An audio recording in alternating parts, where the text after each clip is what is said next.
Le féminin Bene Gesserit, matrice du pouvoir symbolique dans Dune. Dans l'univers brûlant d'Arrakis, où les hommes s'affrontent à coups de conquêtes, de prophéties et d'armées, il existe une force plus ancienne, plus souterraine, plus redoutable, l'ordre des Bene Gesserit. Elles sont femmes, mères, initiatrices, stratèges, tisseuses de lignées. Elles ne dirigent pas les empires, elles les façonnent de l'intérieur. Elles ne s'imposent pas par la force, elles installent le langage, la peur et le désir. Leur terrain, ce n'est pas la guerre, c'est la généalogie, la mémoire, le corps et la voix.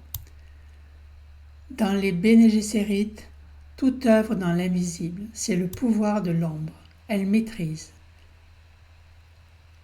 le pouvoir et œuvrent dans l'invisible. Elles maîtrisent la génétique, le langage, la perception, le geste et la peur. Elles ne sont ni amantes ni reines, elles sont les passeuses de l'histoire. Elles tissent les lignées comme on compose une partition, engendrent le futur comme on prépare une révélation. Elles savent que la puissance ne se prend pas, elle se déplace, se prépare et s'insinue. Leur pouvoir est donc pré-symbolique, ce sont les mères du récit, les accoucheuses du mythe.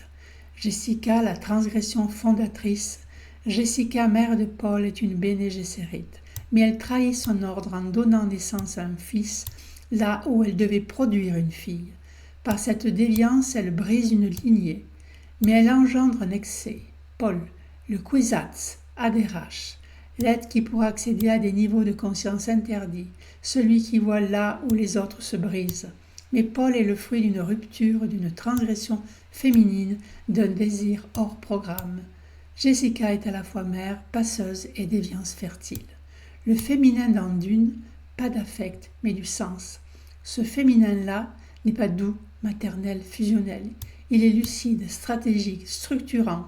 Il sait que la parole est un piège, que le corps est un territoire, que le regard d'un enfant peut être formé comme une arme. Les Bene Gesserit forment une féminine digne, dur et profond. Elles savent que les hommes ignorent encore, que le pouvoir ne vaut rien sans transmission, et que le monde ne se tient que s'il est tissé par le dessous.